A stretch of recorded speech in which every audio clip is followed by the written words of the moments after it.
Escaping Dream, Part 1. Ring ring ring, the lunch bell rings. People flood the corridors and rush out into the main area. The two best friends got together. Eliza, who is 17 years old, and Tom, who is 16. Eliza was popular and sporty. Tom was funny and dorky. Strange as it was, they were best friends.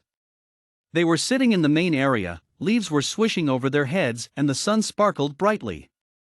Everything was peaceful and serene. They were chatting happily. Suddenly, Eliza spotted something sparkling trail in the corner of her eye. It was leading to the back of the school. No one went there. It was rumored that it was haunted. Eliza sped off and Tom followed. Little did they know what adventure was waiting for them. They sped off and came to an abrupt stop. There, all the lights were dim, and the wind howled eerily. Everything was quiet, the only sounds were them breathing. "Let's go back, Eliza, please, it's spooky," Tom pleaded. But Eliza ignored his protests and warnings. She was drawn towards it, like a moth to the light.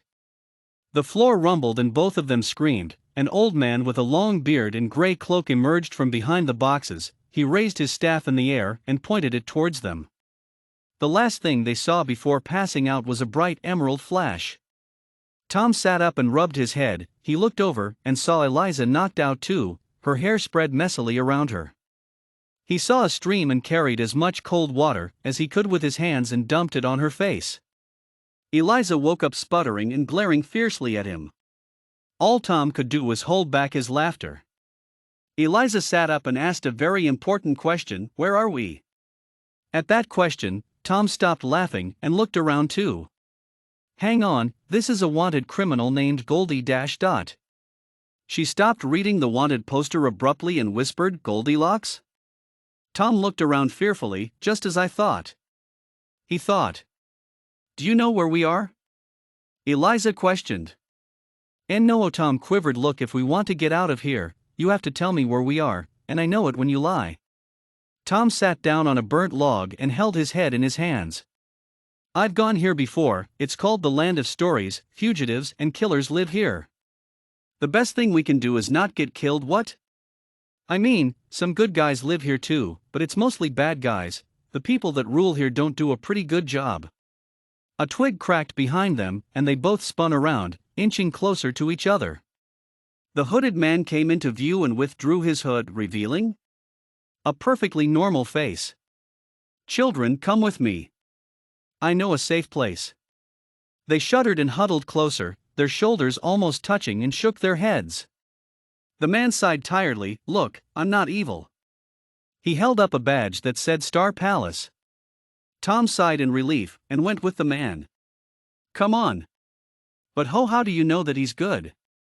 "The badge signals that he is working for the fairies." "What are those?" "They are some kind of fairy. They are quite powerful. Come on, follow me." "If you say so." The man led them to a place where there was a gnarled tree trunk. He waved his hands and muttered a few random phrases.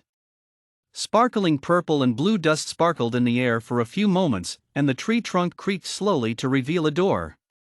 The man pushed open the door, and it opened to reveal a comfy space. There was a fire roaring merrily in the fireplace, and plush armchairs were arranged around the fire neatly. There were also several pictures on the walls, and a bookshelf held a ton of books. "Please sit down," the man said, gesturing to one of the chairs. "Tom, you promised us you would never come back. You have to take your girlfriend. I'm not his girlfriend." "She's not my girlfriend." They both broke out in protests about girlfriends and whatnot. The man waved his hands and the sound of rocks crashing together was heard. They both stopped bickering, and very red, they turned back to the man. Okay, I get it," the man said.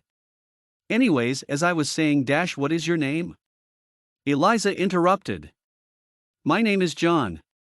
"And please stop interrupting me." John sighed and continued.